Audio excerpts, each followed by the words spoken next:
Today's first grade project is going to be working on the class collage, where we are going to use symbols from our home, school, and community to make a quilt square out of paper and glue that represents things that are important to us about our home, school, and community.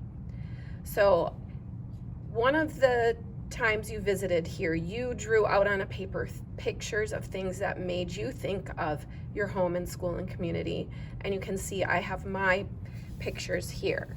So now I have to decide what I want to include on my quilt square. So I've been thinking about this, and I think I'm going to include a house, and on top of the house I am going to show how much I love cooking by including this pot. That's like a pot that I might use in my kitchen when I'm making dinner with my family. And then for school, I thought one of the important things that I teach at school is computer coding on code.org. So I thought maybe I would make a Chromebook to represent one of those lessons I like teaching students.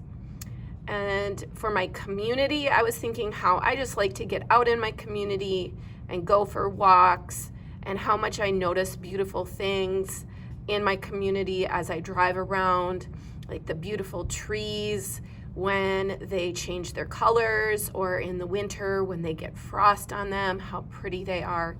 I thought that I could use a leaf to represent that.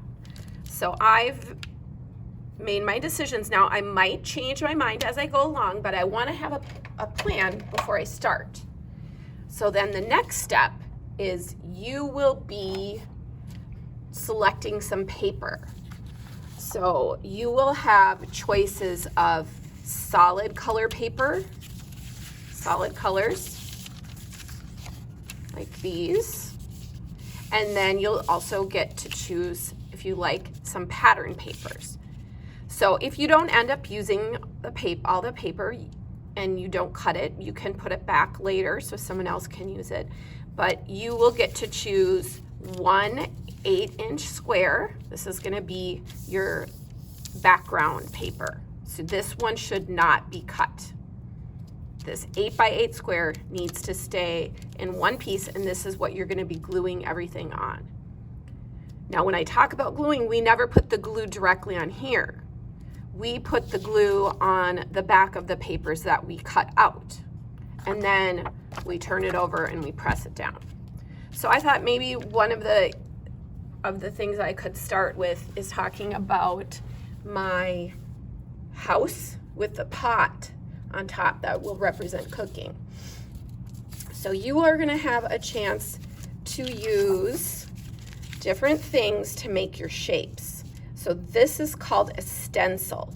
And with the stencil, you put this on top of a piece of paper, and then you trace the shape by pressing your pencil up against the edges. So I'm going to use this to make the inside of my pot.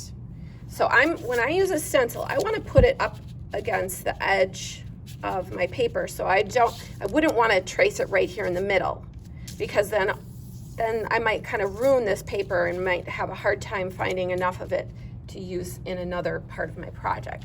So I would put that up against the edge, and I hold it down firmly, and then I put my pencil up against the edges and I trace around the outside edge of that. So then I get a nicely shaped oval. Okay, so if I cut that out, remember we've talked about cutting. When you cut, you can cut out cut around it to get a smaller piece that's easier to turn in your hand. And I'll cut right up to that edge, and I move my scissors along that edge, and I either turn my scissors to follow the curve of the oval, or I can turn my paper, or do both. So when I get to the end, I want to keep turning my paper so it makes it easy for me to follow along that curved line.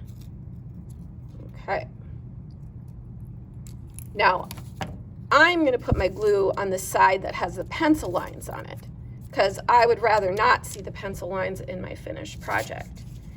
So this is going to go on here, and then I'm going to draw my pot to go with this. So I'll show you what I mean. I'm going to have a little border around this.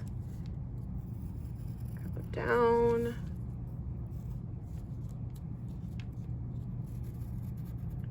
Like that.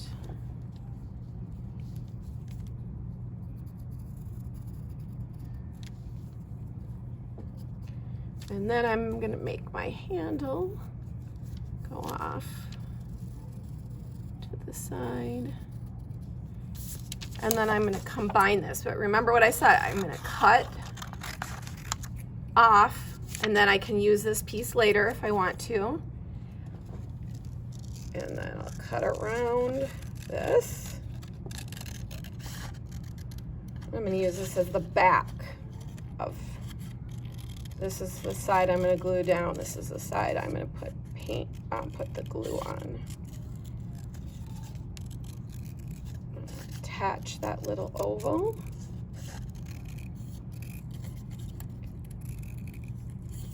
And I already have a plan for some of these little scraps of paper.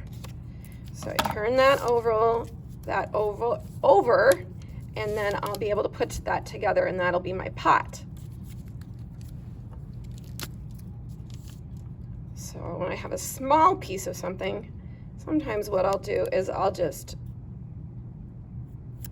this glue stick's dried out. I'm going to grab a different one.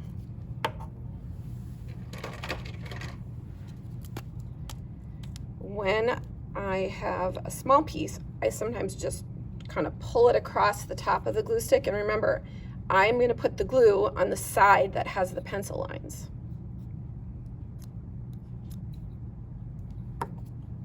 That's pretty good. And when I glue, I always press down with my fingers to make sure it really sticks. And this is especially important with this project because your square is going to be added to another piece of large paper that will get hung on the wall. And so we don't want the pieces falling off once it's being displayed for everybody to see. So in addition to having stencils that you can use to make your shapes, you will have this other cardstock that you can trace to make shapes really nice looking. So they can have real straight edges. So I'm going to put this up to this green paper. This is going to be my house, the square of my house. And I put it up to those two edges because then that's two less sides that I have to cut. And I'm going to trace this on there. I'm going to hold this still so it doesn't move around as I'm tracing. And then whenever I cut squares, I cut past the corner. I'm going to cut this other piece right off so I can save that piece for later. And then I can see that pencil line here, and I'm just going to line my scissors up with that and cut that right off. And maybe I'll use that later. So here's my house. And I can put my pot right on top of that. Obviously, my pot is not as big as my house, but it symbolizes something that I do. It stands for the fact that when I go home every day, I work with my family and we make dinner and we sit down and eat that together. Okay, so what color do I want for my roof? I could use one of these colors for my roof and make a triangle, and that'll go on top. So let's see. I think I like the red. So now I have this triangle shape. I'm not going to glue this on my project. This color of paper is for tracing, not for cutting apart and gluing on anything. So I'm going to put that right along here, and I'm going to trace two lines to make the triangle top for my house. Now my house isn't actually shaped like this, but remember, this just symbolizes, it stands for my house. It doesn't have to be perfect in the way it looks like my house. Okay, so now I can attach that together. And so I'm going to put some glue on the bottom edge of this. And I'm going to attach that to the house. And I'm going to attach everything to my background paper. So I'm going to press that down. Now I'm going to bring my background paper in here. And I'm going to show you, because I still have some more things to make. I need to save some space on my paper for a Chromebook and a leaf. So I'm thinking maybe I'll put that up in the top corner, that on top of it, and then I could make a Chromebook go here, and then I'll have some room for a leaf there. So put glue on the back of this. Remember, we glue up to the edges of anything because we want to make sure the edges are not sticking up away from the paper, because they can get caught on things and then come loose. Put some glue in the middle. And then when I attach this, I don't want to go off the edges, because your quilt square is going to be glued next to other people's. So if your project goes off the edge, I might cut some of it off, because I don't want it covering up your classmates' quilt square. That wouldn't be fair to them to cover up their quilt square because you went off of your square. So I'm going to turn that over, put glue all the way up to the edges. Careful when I do the handle.